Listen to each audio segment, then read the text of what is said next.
What would I do if I had $1 million? This story proves the truth of that old saying, where there's a will, there's a way. It was told to me by that beloved educator and clergyman, the late Frank W. Gonsaulus, who began his preaching career in the stockyards region of South Chicago. While Dr. Gonsaulus was going through college, he observed many defects in our educational system, defects which he believed he could correct if he were the head of college. His deepest desire was to become the directing head of an educational institution in which young men and women would be taught to learn by doing. He made up his mind to organize a new college in which he would carry out his ideas without being handicapped by orthodox methods of education. He needed $1 million to put the project across. Where was he to lie his hands on so large a sum of money? That was the question that absorbed most of this ambitious young preacher's thought. But he couldn't seem to make any progress. Every night he took that thought to bed with him. He got up with it in the morning. He turned it over and over in his mind until it became a consuming obsession with him. $1 million is a lot of money. He recognized that fact. But he also recognized the truth that the only limitation is that which one sets upon one's own mind. Being a philosopher as well as a preacher, Dr. Gonsaulus recognized, as do all who succeed in life, that definiteness of purpose is the starting point from which one must begin. He recognized, too, that definiteness of purpose takes on animation, life, and power when it is backed by a burning desire to translate that purpose into its material equivalent. He knew all these great truths, yet he did not know where or how to lay his hands on $1 million. The natural procedure would have been for him to give up and quit by saying, "Oh, well, my idea is a good one, but I cannot do anything with it because I never can procure the necessary $1 million." That is exactly what the majority of people would have said. But it is not what Dr. Gonsaulus said. What he said and what he did are so important that I now introduce him and let him speak for himself. One Saturday afternoon, I sat in my room thinking of ways and means of raising money to carry out my plans. For nearly 2 years I had been thinking. I had done nothing but think. The time had come for action. I made up my mind, then and there, that I would get the necessary $1 million within a week. How? I was not concerned about that. The main thing of importance was the decision to get the money within a specified time, and I want to tell you that the moment I reached a definite decision to get the money within a specified time, a strange feeling of assurance came over me, such as I had never before experienced. Something inside me seemed to say, "Why didn't you reach that decision a long time ago? The money was waiting for you all along." Things began to happen in a hurry. I called the newspapers and announced I would preach a sermon the following morning entitled, "What Would I Do If I Had $1 Million?" I went to work on the sermon immediately. But I must tell you frankly, the task was not difficult because I had been preparing that sermon for almost 2 years. The spirit back of it was a part of me. Long before midnight, I had finished writing the sermon. I went to bed and slept with a feeling of confidence, for I could see myself already in possession of the $1 million. Next morning, I arose early, went to the bathroom, read the sermon, then knelt on my knees and asked that my sermon might come to the attention of someone who would supply me with the needed money. While I was praying, I again had that feeling of assurance that the money would be forthcoming. In my excitement, I walked out without my sermon and did not discover the oversight until I was in my pulpit and about ready to be delivering it. It was too late to go back for my notes, and what a blessing that I couldn't go back. Instead, my own subconscious mind yielded the material I needed.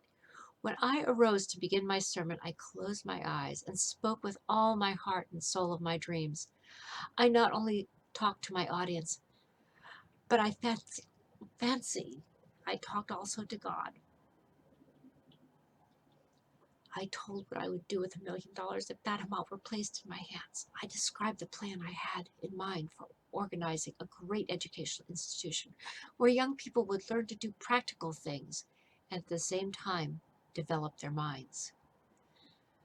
When I had finished and sat down, a man slowly arose from his seat about 3 rows from the rear and made his way to the pulpit. I wondered what he was going to do. He came into the pulpit, extended his hand, and said, "Reverend, I liked your sermon. I believe you can do everything you said you would if you had $1,000,000.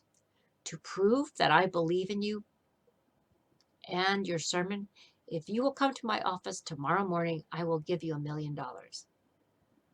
My name is Philip D. Armour."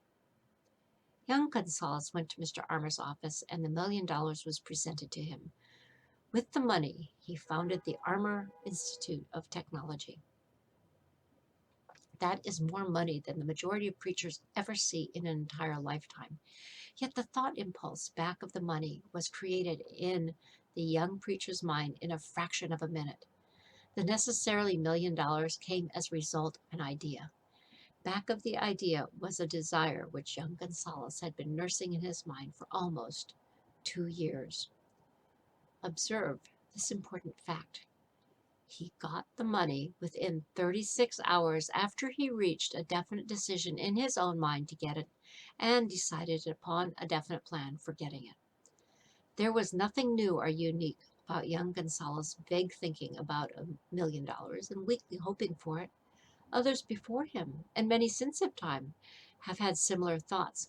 But there was something very unique and different about the decision he reached on that memorable Saturday when he put vagueness into the background and definitely said, "I will get that money within a week." God seems to throw himself on the side of the man who knows exactly what he wants if he is determined to get just that. Moreover, the principle through which Dr. Gunsaulus got his $1,000,000 is still alive. It is available to you. This universal law is as workable today as it was when the young preacher made use of it so successfully. This book describes step by step 13 elements of this great law and suggests how they might be put to use. Observe that Asa Candler and Dr. Frank Gunsaulus had one characteristic in common. Both knew the astounding truth that ideas can be transmuted into cash through the power of definite purpose plus definite plans. If you are one of those who believe that hard work and honesty alone will bring riches, perish the thought. It is not true. Riches, when they come in huge quantities, are never the result of hard work. Riches come, if they come at all, in response to definite demands placed upon the application of definite principles and not by chance or by luck. Generally speaking, an idea is an impulse of thought that impels action by an appeal to the imagination. All master salesmen know that ideas can be sold where merchandise cannot. Ordinary salesmen do not know this. That is why they are ordinary. A publisher of books which sell for a nickel made a discovery that would be worth much to publishers generally. He learned that many people buy titles and not contents of books. By merely changing the name of one book that was not moving, his sales on that book jumped upward more than 1,000,000 copies. The inside of the book was not changed in any way. He merely ripped off the cover bearing the title that did not sell and put a new cover with a title that had box office value. That, as simple as it may seem, was an idea. It was imagination. There is no standard price on ideas. The creators of ideas makes its own price, and if he is smart, gets it. The moving picture industry created a whole flock of millionaires. Most of them were men who couldn't create ideas, but they had the imagination to recognize ideas when they saw them. The next flock of millionaires will grow out of the radio business, which is new and not overburdened with men of keen imagination. The money will be made by those who discover or create new and more meritorious radio programs and have the imagination to recognize merit and to give the radio listeners a chance to profit by it. The sponsor. that unfortunate victim who now pays the cost of all radio entertainment will soon become idea conscious and demand something for his money. The man who beats the sponsor to the draw and supplies programs that render useful service is the man who will become rich in this new industry. Crooners and light chatter artists are now who now pro, sorry, crooners and light chatter artists who now pollute the air with wisecracks and silly giggles will go the way of all light timbers, and their places will be taken by real artists who interpret carefully planned programs which have been designed to service the minds of men as well as provide entertainment. Here is a wide open field of opportunity screaming its protest at the way it is being butchered because of lack of imagination and begging for rescue at any price. Above all, the thing that radio needs is new ideas. If this new field of opportunity intrigues you, perhaps you might profit by the suggestion that the successful radio programs of the future will give more attention to creating buyer audience and less attention to listener audiences. Stated more plainly, the builder of radio programs who succeeds in the future must find practical ways to convert listeners into buyers. Moreover, the successful producer of radio programs in the future must key his features so that he can definitely show its effect upon the audience. Sponsors are becoming a bit weary of buying glib selling talks based upon statements grabbed out of thin air. They want, and in the future will demand, indisputable proof that the Who's It program not only gives millions of people the silliest giggle ever, but that silly giggler can sell merchandise. Another thing that might as well be understood by those who contemplate entering this new field of opportunity, radio advertising is going to be handled by an entirely new group of advertising experts, separate and distinct from the old-time newspaper and magazine advertising agency men. The old-timers in the advertising game cannot read modern radio scripts because they have been schooled to see ideas. The new radio technique demands men who can interpret ideas from written manuscript in terms of sound. It costs the author a year of hard labor and many thousands of dollars to learn this. Radio right now is about where the moving pictures were when Mary Pickford and her curls first appeared on screen. There is plenty of room in radio for those who can produce or recognize ideas. If the foregoing comment on the opportunities of radio has not started your idea factory to work, you had better forget it. Your opportunity is in some other field. If the comment intrigued you in the slightest degree, then go further into it and you may find one idea you need to round out your career. Never let it discourage you if you have no experience in radio. Andrew Carnegie knew very little about making steel. I have Carnegie's own word for this, but he made practical use of two of the principles described in this book and made the steel business yield him a fortune. The story of practically every great fortune starts with the day when a creator of ideas and a seller of ideas got together and worked in harmony. Carnegie surrounded himself with men who could put all that he could not do. Carnegie surrounded himself with men who could do all that he could not do. Men who created ideas and men who put ideas into operation and made himself and the others fabulously rich. Millions of people go through life hoping for favorable breaks. Perhaps a favorable break can get one an opportunity, but the safest plan is not to depend upon luck. It was a favorable break that gave me the biggest opportunity of my life, but 25 years of determined effort had to be devoted to that opportunity before it became an asset.